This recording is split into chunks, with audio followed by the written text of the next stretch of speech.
Alors les gars, salut à vous, j'espère que vous allez super bien. En tout cas, moi ça va parfaitement bien, à merveille surtout. Venez vous asseoir, asseyez-vous confortablement, prenez vos fauteuils, vos tabourets, ce que vous voulez.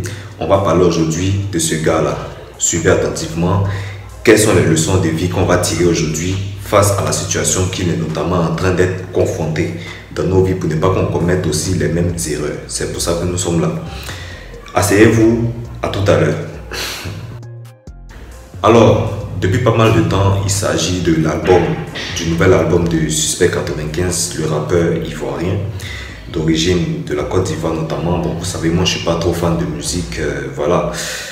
C'est un sujet notamment qui court, notamment sur la toile depuis pas mal de temps, tout le monde en parle, mais comment ça se fait que le Suspect 95 d'avant, lorsqu'il faisait sortir les sons, voilà, on ne veut plus les go avant, laissez-nous chercher tous les ouais, etc., etc. La façon dont on parlait de ces sons avant, maintenant, il sort aujourd'hui un album, on ne parle plus de ça. C'est comme un artiste insignifiant en fait. Pourquoi c'est arrivé jusque-là? C'est de ça qu'on va parler aujourd'hui. On va parler aujourd'hui de son erreur. Alors, Suspect 95 a pour manager, ou je dirais avait pour manager Monsieur Jules Bécaud. Monsieur Jules Bécaud, je pense que cet homme, tout le monde le connaît bien, notamment en Côte d'Ivoire, qui a été aussi son manager, mais qui, selon ce que j'aurais appris, ils ne sont plus ensemble en fait. Voilà, ils ont coupé les liens, je sais pas, soit disant que Suspect 95 aurait dit qu'il voulait passer à une étape supérieure et que M. Jules Bécaud n'était pas professionnel. Bref, alors on va d'abord lire qui est Jules Bécaud en réalité et on verra, on va revenir. Alors, Monsieur Jules Bécaud, jusqu'à très récemment, Jules Bécaud a été le manager de Suspect 95. Il avait des liens au-delà du showbiz dans un poste datant de 2017. Suspect 95 disait à propos de Jules Bécaud qu'il était son manager, son grand frère, son vieux père, son conseiller, son médecin souvent, tout dans le showbiz. Ah, oui. Bref, vous l'avez entendu. Selon ce qui vient d'être dit, voilà, c'est comme ça que Suspect 95, le rappeur, le qualifiait d'avant. Il était tout pour lui, son vieux père, comme les gens le disent en Côte d'Ivoire, son médecin même, voilà. Mais aujourd'hui, selon ce que beaucoup de personnes auront appris, voilà, ils ne sont plus ensemble parce que Suspect 95 a dit qu'il veut passer à une étape supérieure et que bon nombre de personnes ont dit par là que c'est suite à ces propos-là que la carrière, enfin, son album est bloqué, sa carrière n'avance pas. Bon. On pense bien que c'est pareil, on pense bien que c'est vrai. Moi d'ailleurs, je pense bien vrai que je ne suis pas fan de musique en tant que tel, mais effectivement, Suspect 95, l'ayant connu dans le passé, avec ses sons qui sortaient avant, tout ça, mais maintenant, c'est plus le cas. Après avoir sorti un album de ce genre, mais qui ne, comme on le dit, ne mousse pas. Bref. Alors, ici, la leçon de vie que je vais vous faire tirer, c'est là où j'interviens en fait. Quand vous êtes avec quelqu'un et que cette personne a été là pour vous, dans les bons comme mauvais pour moi, lorsque vous passez à une étape supérieure, ou vous pensez que vous êtes arrivé quelque part, vous êtes arrivé à une étape supérieure, ou soit vous voulez notamment monter le niveau, il ne faut pas oublier d'où on vient. N'oubliez jamais d'où vous venez en fait, c'est parce que c'est là le problème. Suspect 95, on l'a connu dans le passé en tant que rappeur déterminé, qui avait battu même des records pas possibles après avoir fait des concerts un peu partout dans toutes les villes de la Côte d'Ivoire, même à l'international, mais qui aujourd'hui est en train d'être critiqué. Alors, dans votre vie, vous vivez votre vie en fait.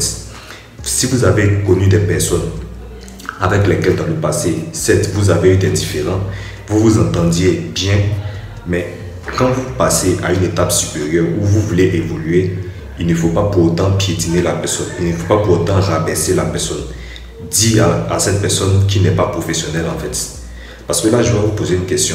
Vous êtes un homme ou soit vous êtes une femme. Prenons d'abord les hommes.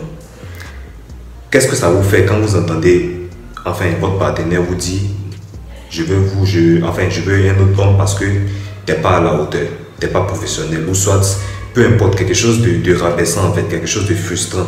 Comment est-ce que vous prenez ça?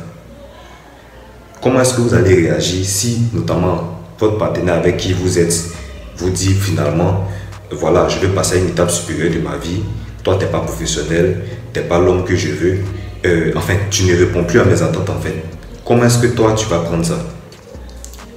vous les femmes, vous êtes avec quelqu'un et ce dernier finalement vous dit t'es pas mon genre, j'aime pas les femmes grosses, j'aime pas les femmes minces, j'aime pas les femmes noires, j'aime pas les femmes claires, ni même les femmes blanches. Peu importe le type de catégorie dans lequel vous êtes, comment est-ce que vous vous prenez, comment est-ce que vous vous sentez en fait. Vous allez sûrement ressentir la douleur.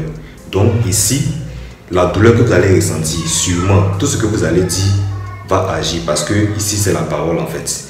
Sûrement, Suspect 95 et M. Jules Bécaud, son manager, lorsque Suspect 95 a dit qu'il voulait passer à une étape supérieure, sûrement Jules Bécaud, l'ayant mal pris, a forcément dit des choses, en tout cas qu'on ne devait pas. Je pense, selon moi, pour ma part, que c'est ce qui bloque en fait un peu l'avancement de son album.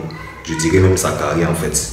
Donc, la leçon de vie que je vais vous faire tirer ici, quand vous êtes avec des personnes qui, dans le passé, ont fait des choses pour vous, qui ont été là pour vous dans les bons comme meilleurs moments, lorsque ça commence à aller chez vous, n'oubliez pas cette personne, du moins ne rabaissez pas cette personne comme ça, c'est-à-dire en pleine figure et de surcroît en mondiovision. Voilà. Peu importe ce qui s'est passé dans votre vie, peu importe ce qui s'est passé entre vous, même si vous sentez que vous êtes en train d'évoluer, il ne faut jamais négliger cette personne au nom de voilà, la grandeur. Il ne faut jamais oublier ce que cette personne a fait pour vous. C'est le message que je voulais faire passer aujourd'hui. En tout cas, bref, force et courage au rappeur ivoirien, Suspect 95. J'espère bien qu'il va en tirer des leçons. Si moi j'ai un conseil à lui faire passer, à lui donner un message, notamment, Suspect, bon, l'humilité précède la gloire, donc excuse-toi, demande pardon et voilà quoi. Je pense bien que c'est ça. Hein. Donc, je profite aussi à vous mes abonnés qui, si vous vous trouvez de part et d'autre dans cette situation-là, vous avez des différends avec vos proches, prenez le temps, ayez la délicatesse de vous excuser.